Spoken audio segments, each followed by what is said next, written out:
Hello, everyone. Welcome back to another short, sharp video. This one is going to be for candidates that, cybersecurity folks, candidates that are in the hiring process. And I just think the value of keeping the lines of communication open with your recruiter. If you are dealing with your recruiter, my strong advice would be, if you're in the process, look, everything we do is the senior end of the market. So I'm doing stuff personally, either senior principal level or more direct to CISO, VP type level stuff. So everything I touch is senior end of the market, and the hiring processes tend to be pretty thorough.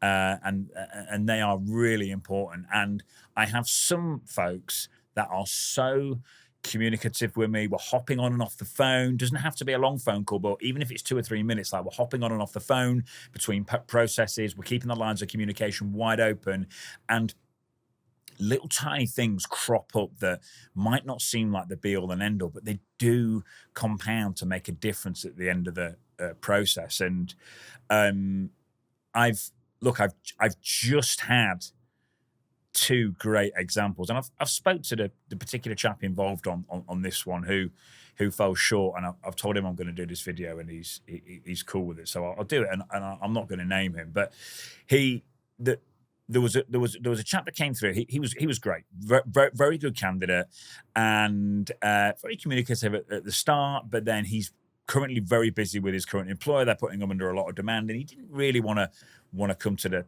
phone too much and chat to me because he was busy. And there was a few things I wanted to make him aware of. I'd spoke to my client.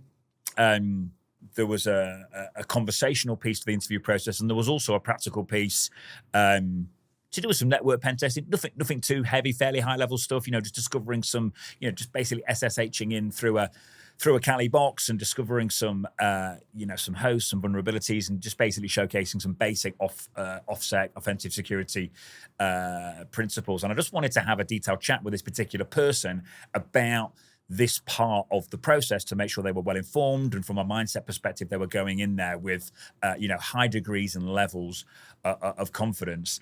And some of that was done, and some of it was done through DMs and so on and so forth, but it wasn't done how I would have liked. And this particular candidate, my client, loved him. I loved him as well. Still do if you're listening, mate.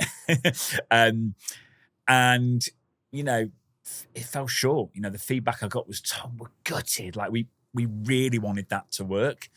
And I just kind of feel like if we'd have had that real high level of communication, and I've just made 2 hires with this particular company, and the candidates that I've hired there, we've been really communicative throughout the process, and certain little tiny things have cropped up about details about the role and what they're going to be doing day to day and stuff like that. And if people are listening, it does. Like, this is like, if you're like everyone even from the candidates moving side, like everyone I deal with is very good, very passive. They don't need they don't need to move. Like, I'm not, very rarely, if ever, am I ever dealing with active job seekers. I'm dealing with people that probably don't even like being approached by headhunters. Sometimes they sometimes they just want to get on with popping shells, or discovering vulnerabilities, or managing their teams, whatever it is they're doing on a day-to-day basis. So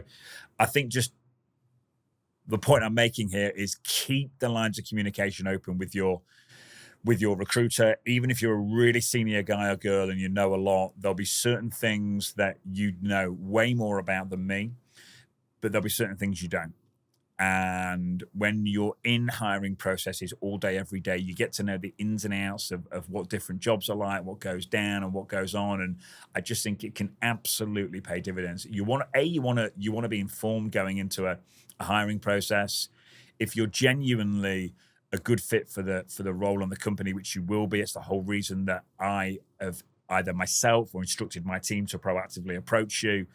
And also, like, you want to be really well informed. That you want to make sure this is a long-term move. What if there's a bit of information that didn't come up in the first call that you didn't know? You really needs to be a long-term move for for both parties. You know, we got zero interest in a candidate starting and then leaving our client after 8, 9, 10 months or a year. Like, that's not what this is about. So we want to really keep the lines of communication open with your recruiter. It pays dividends for you, for me, for the employer, for my clients. So yeah, pretty long-winded way of saying just keep the lines of communication open. It pays dividends. I hope that's helpful. Thank you for watching, and yeah, I hope everyone's having a mega week. Cheers.